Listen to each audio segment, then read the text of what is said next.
이 장면을 또 한번 보게 됩니다. 그것은 어떤 장면이냐? 예수님께 나온 여인이 향유를 예수님의 머리 혹은 발에 부어서 예수님을 높여드리는 이 장면입니다. 근데 이 장면은 먼저 좀 정리를 해야 될 것이 네 군데 다 동일하게 나오는 게 아닙니다. 마태복음, 요한복음, 마가복음 이렇게 나오고 또 누가복음은 또 다른 식으로 나오고 아마 누가복음은 다른 여인이었던 것 같고요. 그리고 다른 장소였던 것 같습니다. 그런데 마태복음과 요한복음과 이 마가복음의 기록에 나오는 이 여인은 같은 여인일 가능성이 있습니다. 그런데 또 중요한 게 여기 한 가지가 있는데 요한복음 12장에는 요게 있었던 곳을 같이 베단이라고 기억하고 있지만 누구 집이냐고 얘기하면 나사로 집처럼 기록을 하고 있습니다. 그리고 이 여인의 이름이 마리아라고 나와 있습니다. 그런데 오늘 말씀을 보니까 3절을 보니 어떤 말씀이 나옵니까? 시몬의 집이라고 나옵니다. 그렇죠? 그리고 한 여인이라고 나옵니다. 그죠? 그래서 요거 때문에 어떤 학자들은 이것도 다른 여인일 것이다 이렇게 얘기하고는 하는데 제가 볼 땐 그런 것 같지는 않고요. 이 여러 가지 상황을 살펴보면 아마 시몬과 나사로가 어떤 상황인지는 잘 모르겠으나 연관이 분명히 있는 사람일 것이다. 뭐 어떤 분은 이게 동일인이라고 말씀하시는 분도 있고 아니면은 뭐 친척이라고 얘기하시는 분도 있고 같은 이웃이라고 얘기하시는 분도 잘 모르겠지만 어쨌든 그 예수님을 위한 그 잔치 자리에 분명히 시몬도 있었고 나사로도 있었을 가능성이 있고 그리고 거기에 나와서 예수님께 향유를 부은 여인은 마리아일 가능성이 상당히 높습니다. 그래서 오늘 이 이야기는 예수님 앞에 나와서 옥합을 깨뜨려서 주님 앞에 향유를 붓는 이 여인의 모습에 대한 이야기다. 이렇게 얘기를 할 수가 있겠습니다. 그런데 우리가 보통 이 이야기를 이제 설명을 많이 하고 설교를 할 때 어떻게 설교를 하냐면 헌신에 대한 이야기를 합니다. 헌신. 하나님께 예배하는 것, 특별히 우리 예수님을 높이는 것이 왜 중요하고 어떻게 해야 되느냐. 여기에 대해서 되게 중요한 단어가 하나가 있는데 우리 함께 4절의 말씀을 같이 한번 읽어보도록 하겠습니다. 시작. 어떤 사람들이 화를 내어 서로 말하되 어찌하여 이 향유를 허비하는가. 허비라는 단어입니다. 딴 곳에서는 낭비라고 번역이 되어 있습니다. 예수님께 부었던 그 향유가 돈이 얼마나 되느냐? 300데나리온입니다. 한 데나리온은 한 하루치 봉급입니다. 그러면은 한 주일에 한 번씩 쉰다고 치면은 1년치 봉급이 이 향유의 가치입니다. 그러면은 지금으로 아마 환산을 해보면은 거의 연봉으로 따져보면은 얼마 정도 될까요? 한 3천만 원? 아무리 못해도 그 정도 되는 향유예요. 이게 향유 값인데. 그거를 깨트려 드려서 부었습니다. 그러니까 그걸 보고 있던 어떤 사람이 말을 하죠. 화를 내면서. 아니, 왜 저렇게 낭비를 해? 라고 말을 하면서 뭐라고 얘기하냐면, 5절에 이렇게 얘기합니다. 가난한 자들에게 줄 수 있었겠도다. 야, 차라리 팔아서 가난한 사람을 돕지. 왜 예수님한테 그렇게 붓고 낭비를 해? 이렇게 얘기를 합니다. 그죠? 참고로 다른 성경에서는 이 어떤 사람이 누구냐고 나오냐? 가롯 유다라고 나옵니다. 왜냐하면 유다가 회계였어요. 회계. 12제자 중에 회계를 담당하는 사람이었는데 그 기록에는 좀 더 자세하게 나오는 것이 유다가 진정성 있게 이렇게 가난한 사람들을 아꼈던 것이 아니라 돈을 빼돌리고 있었다. 이렇게 얘기를 하고 있습니다. 그러니까 마리아가 혹은 한 여인이 주님께 부은 저걸 보면 돈으로 보이고 저 돈이 내 주머니에도 들어올 수 있는 것이라고 생각을 하니까 이제 유다의 생각으로는 기분이 나빴던 것 같아요.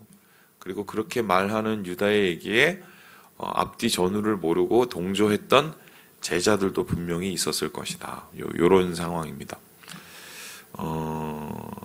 그런데 여기에 대해서 예수님께서 뭐라고 말씀을 하시냐? 사실 여기 이게 핵심 포인트인데요. 우리 함께 9절의 말씀을 같이 한번 읽어보도록 하겠습니다. 9절입니다. 시작. 내가 진실로 너희에게 이르노니 온 천하에 어디서든지 복음이 전파되는 곳에는 이 여자가 행한 일도 말하여 그를 기억하리라 하시니라. 예수님이 여자가 향유를 부은 거를 좋아하셨어요? 싫어하셨어요? 매우 좋아하셨습니다. 내비둬. 저 여자는 자기가 좋은 일을 한 거야. 자기가 좋아하고 싶어서 한 거야. 내비둬. 그리고 뭐라고 얘기를 하냐면 가난한 사람은 너희랑 맨날 같이 있지만 나는 좀 있으면 간다니까 내가 십자가 매달린다고 몇 번을 얘기했냐 뭐 이렇게 얘기를 하신 거죠. 그리고는 뜬금없이 예수님께서 복음이 전파되는 곳마다 이 여자가 행한 일도 나타내고 기억되리라. 그러니까 어마어마한 일을 했다라고 말을 하고 극찬을 하신 거죠. 극찬을. 자, 그렇다면 질문을 해봅니다. 왜 예수님은 이렇게까지 말을 하셨을까? 따지고 보면 제자의 얘기가 틀린 건 아니에요. 속셈은 잘못됐지만 그럼에도 불구하고 예수님께서 이 여인의 이 행위를 이렇게까지 극찬을 하실 필요가 있었을까? 그렇다면은 이것을 그냥 헌신으로 한번 보아보자면 하나님 앞에 헌신하고 하나님 앞에 예배드리는 게 최우선이다. 모든 것을 다 바쳐서라도 주님을 위해서 살아야 된다. 그래서 하나님께서 예수님을 통해서 이 여인의 헌신을 이토록 칭찬하신 거다. 이렇게 우리가 이해해야 하는 걸까요? 요 말씀만 가지고 살펴본다면 그렇게 얘기를 해도 할 말이 없습니다. 왜냐하면 다른 얘기가 볼 수가 없기 때문이죠. 근데 중요한 것은 앞뒤 문맥을 보면 조금 다른 얘기가 됩니다. 이게 뭔 소리냐? 자, 우리 함께 1절의 말씀을 같이 한번 읽어보도록 하겠습니다. 시작. 이틀이 지나면 유월절과 무교절이라 대제사장들과 서기관들이 예수를 흉계로 잡아 죽일 방도를 구하며. 지금 이제 화가 났어요. 대제사장들하고 서기관들이 이제 예수님을 잡아 죽이려고. 이제 걸려만 봐.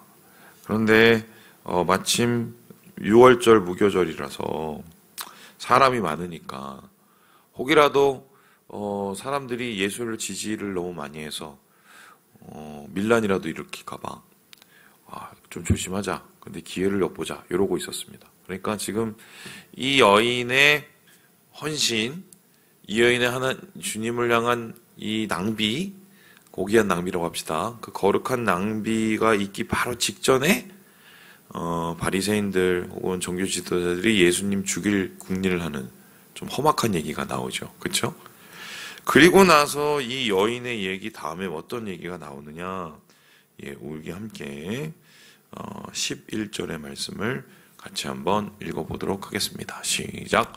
그들이 듣고 기뻐하여 돈을 주기로 약속하니 유다가 예수를 어떻게 넘겨줄까 하고 그 기회를 찾더라. 마침 죽이려고 하는데 누가 찾아왔습니까? 유다라는 사람이 찾아왔습니다. 그래서 내가 팔게요. 그랬더니 아이고야 올콘이 잘 됐다. 안 그래도 우리가 지금 어떻게 죽일까 생각하고 있었는데 네가 그렇게 해주면 우린 너무 쉽지. 그러면서 유다한테 돈을 주기로 약속을 했습니다. 그 돈이 얼마나 되죠? 은화? 30. 은화 30.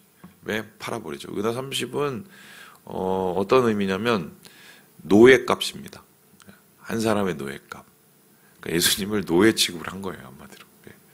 자, 그렇다면 다시 한번 봅시다. 여인이 고귀한 희생을 해요. 낭비를 해요. 그 앞에는 종교지도자들이 예수님 죽이려고 궁리를 하고, 바로 그 뒤에 얘기는 유다가 예수님을 팔기로 결정을 하고. 그럼 이거는 어떤 의미냐면 앞뒤가 거의 험악한 얘기, 중간에 굉장히 고요한 얘기, 이렇게 있는 것입니다. 그럼 이 이야기를 읽기 위해서는 어떻게 하면 앞뒤의 이야기를 같이 한번 봐야 돼요. 그리고 왜 예수님이 이렇게 오버를 했는지를 한번 고민을 해봐야 됩니다. 그런데 여기서 굉장히 중요한 얘기가 있는데요. 우리 함께 8절의 말씀을 같이 한번 읽어보도록 하겠습니다. 8절 말씀입니다. 시작.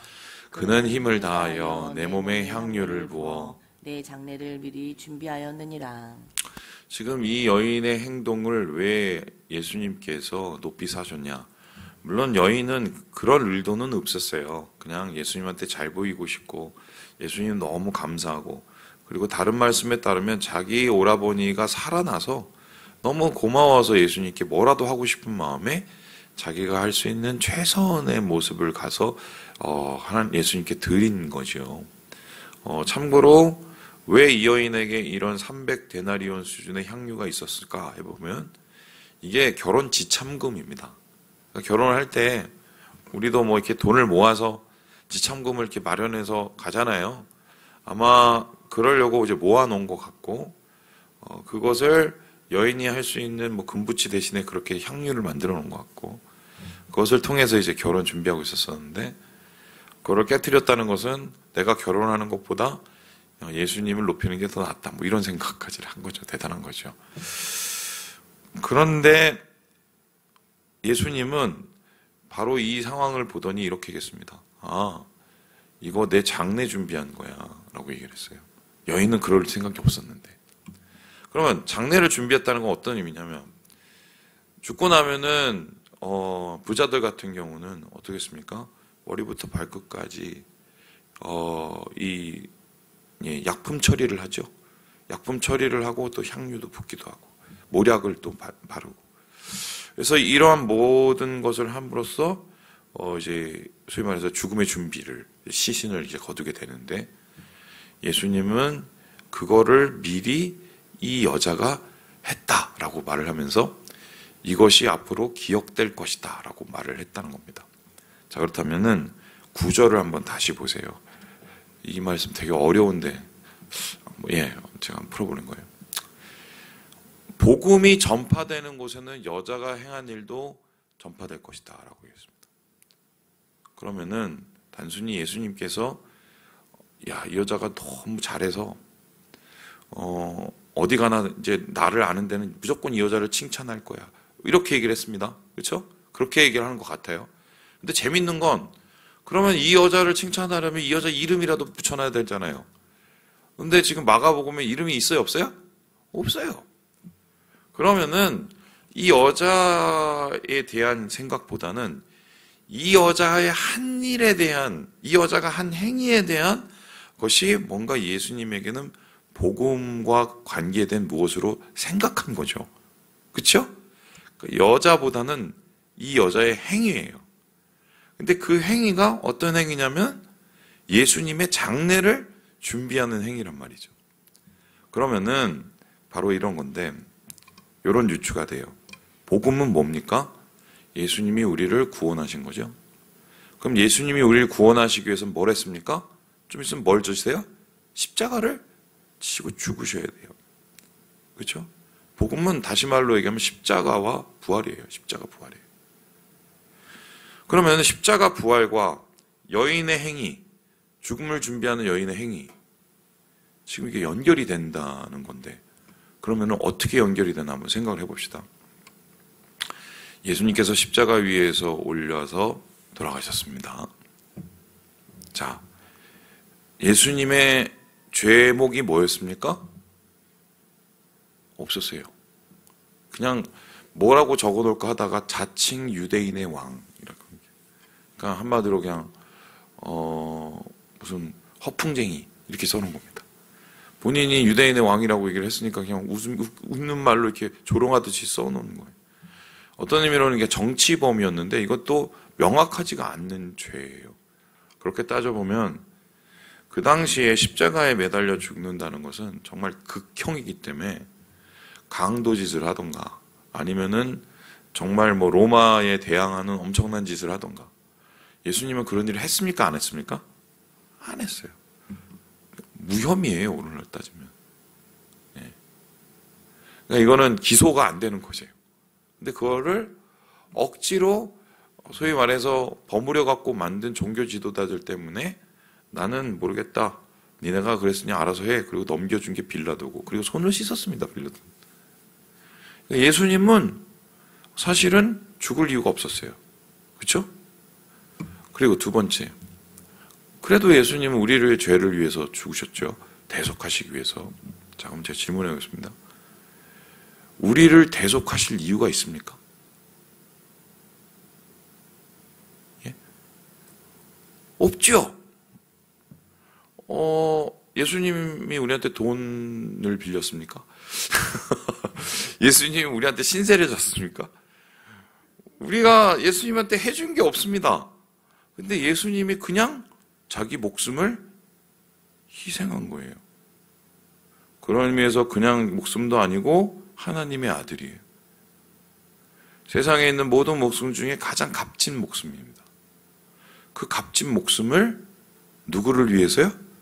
우리들을 위해서 희생하신 거예요. 그렇다면 이거는 다른 말로 표현하면 뭐냐? 이거를 경제적으로 표현하면 낭비예요. 예수님이 자신의 목숨을 낭비하신 거예요. 그렇게 하실 이유가 없는데 고귀하고 값진 것을 낭비했습니다. 그 이유는 그것을 통해서 세상에 있는 죄인들을 구원하고 살리기 위해서 그러신 거죠. 지금 이 여인이 300데나리온에 향하는 엄청난 자기에겐 가장 소중한 것을 예수님을 위해서 낭비했죠. 그리고 그 낭비한 것을 통해서 예수님은 자신의 죽음을 시사를 했죠. 예수님의 죽음이 다름 아니라 이 여인의 행위처럼 가장 값진 것을 우리를 위해서 낭비하는 행위라는 것을 예수님 말씀하고 계시는 거예요. 이 말씀은.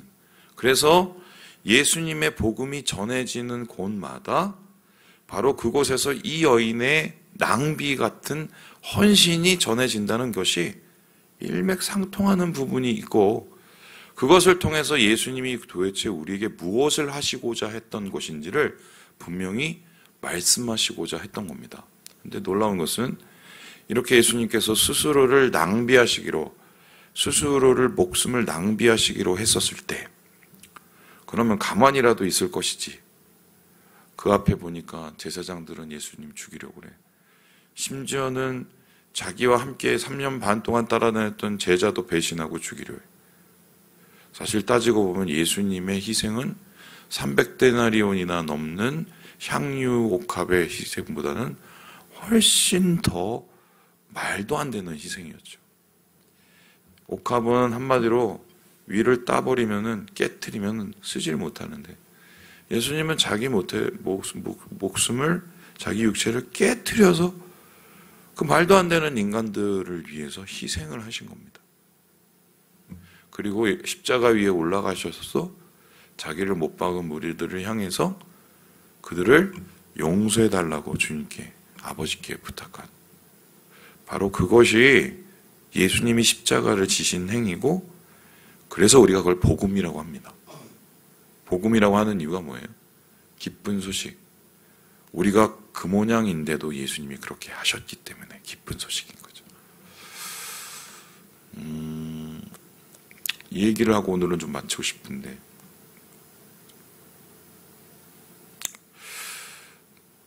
우리가 예수님을 믿는 이유는 무엇일까? 뭐 예수 믿고 부자 되고, 예수 믿고 일 해결되고, 예수 믿고 일이 잘 풀리고, 예수 믿고 뭐 기뻐지고, 우울증도 사라지고, 건강해지고.